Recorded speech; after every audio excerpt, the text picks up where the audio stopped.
Good morning everyone. We are the group 2 and today we are going to discuss you about the KKK and the Kartilya ng Katipunan and analysis of Kartilya ng Katipunan. And before that, I am Cadet Second Class Kamansi Francis Adrian B. I am Cadet Bugwal Kasipergi. Cadet Second Class Kabusa Giancarlo R. Cadet Second Class Bulaong Princess B. And let's go. Okay, next. So what we'll discuss? We discuss about the KKK and the Kartilya ng Katipunan. Okay, so what is KKK? KKK is kataas-taasan, kagalang-galang katipunan ng mga anak ng bayan. It is considered is one of the most important organization formed in the Philippine history.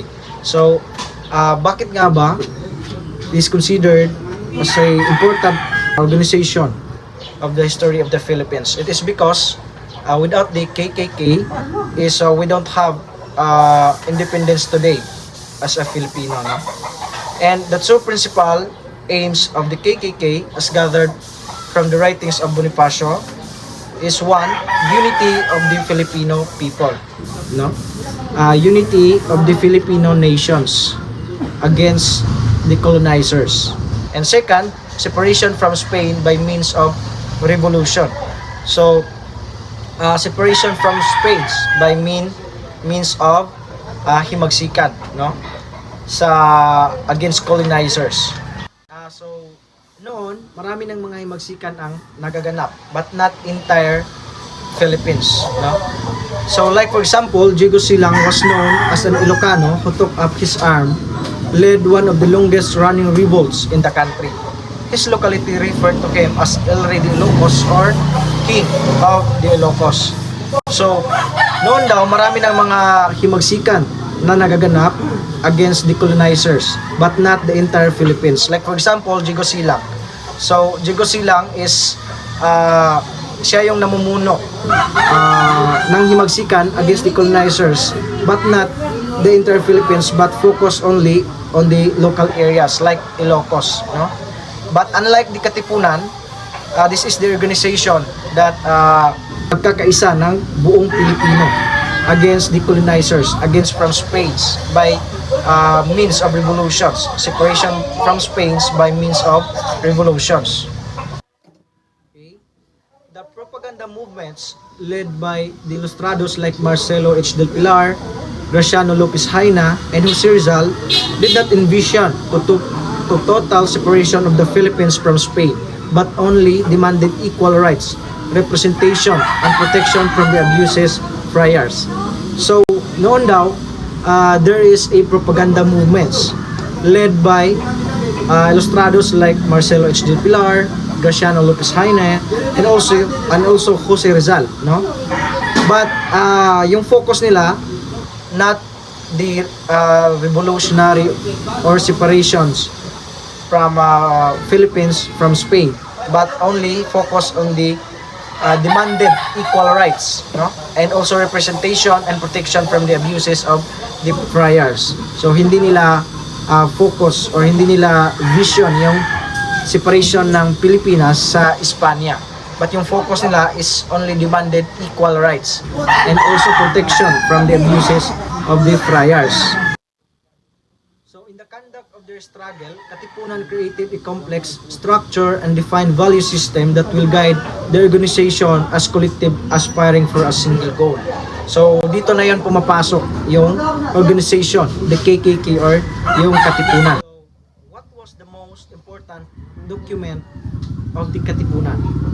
So it was the Kartilya ng Katipunan.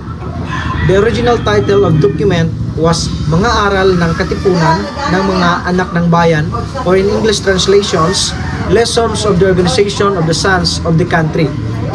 This document was written by Emilio Jacinto in 1896. No? Okay, next. So, Emilio Jacinto was only 18 years old when he joined the movement. He was a law student at Universidad de Santo Tomas. Okay, isipin nyo yun, no? Si Emilio Jacinto was already 18 years old when he joined the movement or sumali sa organization ng Katipunan. So, it is very impressive, no? Yung kanyang tapang sa murang edad pa lamang. Bonifacio was recognized the value and intellect of Jacinto that upon seeing that Jacinto Cartilla was much better than the Calog he wrote, Bonifacio willingly favored that Cartilla be distributed to their fellow Katipuneros. Jacinto became the secretary of organization and took charge of the short-lived printing press of the Katipunan. Okay, so back then, before yung Cartilla ng Katipunan, meron ding ginawa si Andres Bonifacio na decalogue about sa KKK organization nila.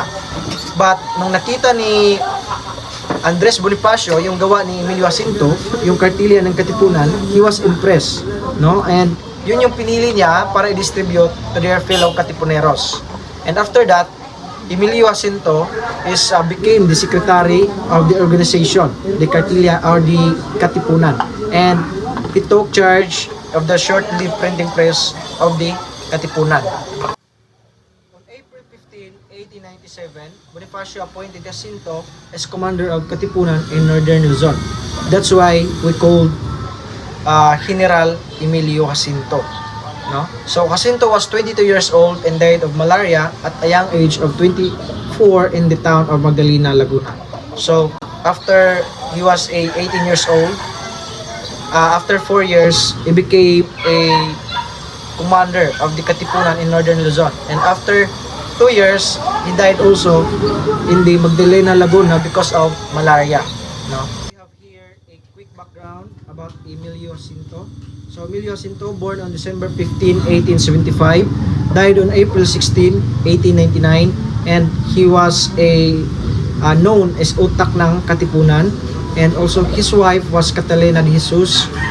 He was born at Tondo, Maynila. His father was Mariano Jacinto and her mother was Josefa Dizon. He attended San Juan de Letran College and later transferred to the University of Santo to study law. Okay, next, a quick background of Andres Bonifacio. So Andres Bonifacio, born on November 30, 1863 at Tondo, Maynila, died on May 10, 1897. He wrote The Pag-ibig sa Tinubuang Lupa, the masterpiece of Andres Bonifacio. Bonifacio and other officially founded the Katipunan. So, they are considered as a founder ng Katipunan. And he was known as Ama ng Himagsikang Pilipino or Ama ng Katipunan. So, the Cartilla can be treated as the Katipunan's code of conduct. So, gaya ng mga teachers or nurse, they have also a code of conduct na sinusunod. It contains 14 rules that instruct the way Katipunero should behave and which specific values should be upheld. Okay, so the rules or code of conduct stated in the Cartilla can be classified into two. So the first group, 1 to 7, it contains the rules that will make the member an upright individual. So I think 1 to 7, it is for self-improvement, no, sa mga miyembro ng Katipunero or Katipunan. So the second group, 8 to 14, contains the rules that will guide the way he treats his fellow men. Okay, so ngayon, i-discuss ng mga kasama ko yung rules of Cartilla ng Katipunan at kung ano yung nilalaman ng Cartilla ng Katipunan. By the way, I'm Cadet Second Class Bukas Supergi. I'm going to discuss 1 to 5 rules of Cartilla ng Katipunan. Number 1 rule, the life that is not considered to a lofty and responsible purpose and a tree without shade is not poisonous weed. The first rules highlights a purpose-driven life because ang mga Katipunero ay hindi sila nabubuhay sa mga useless na buhay, they are living with purpose. Next, number 2, to do good for personal gain and not for its own sake, it's not virtue. Dito naman, the purpose is doing the right thing. Number 3, it is rational to be charitable and love one fellow creature and to the just one conduct, act, and words to what is in itself responsible. Dito naman, show that what kindness really means, that the true act of the love and kindness of Katipunero.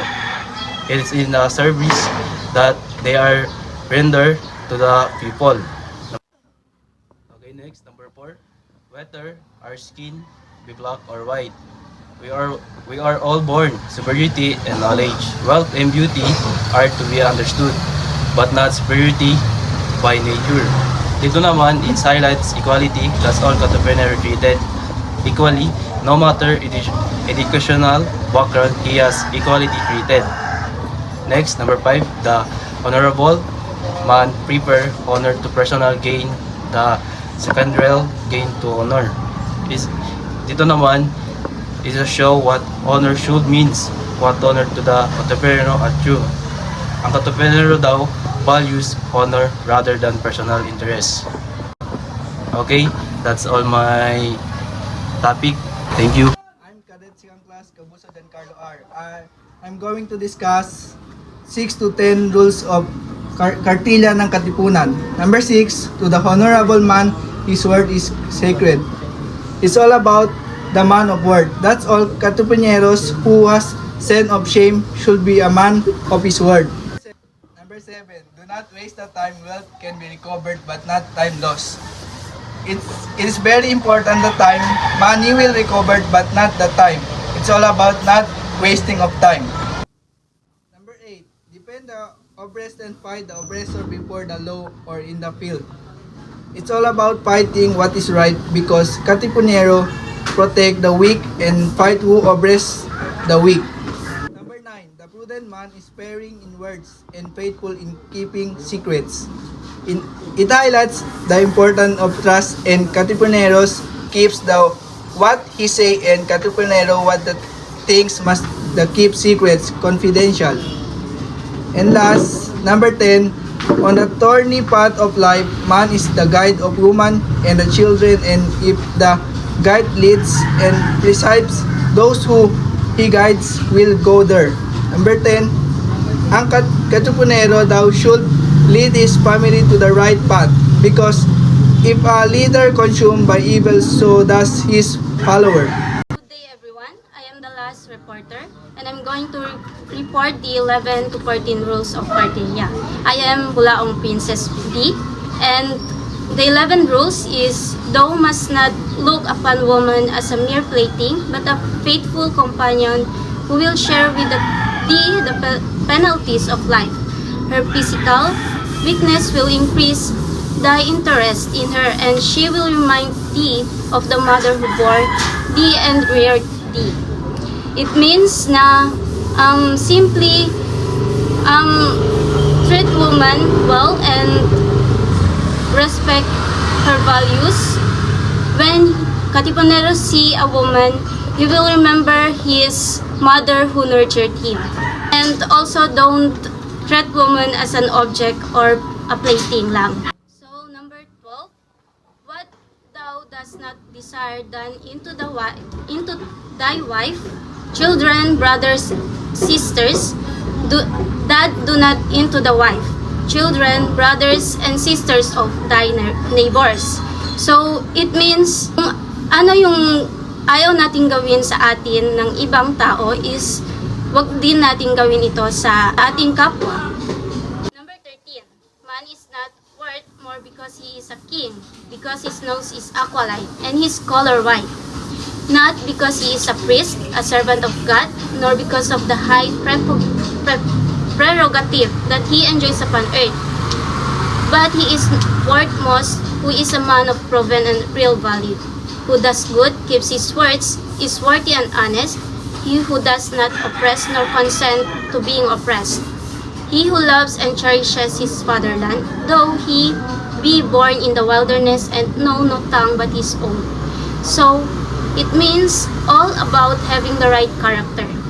Because the Katipunero life is not measured by what is his status in life, nor with the things that he has. Instead, in his character and love to the native land. So, number 15, when these rules of conduct shall be known to all, the longed-for Son of Liberty shall rise brilliant over this most unhappy portion of life. Okay, so understanding of the kartilya, it helps to understand the value, ideals, aspirations, and even ideology of the organization.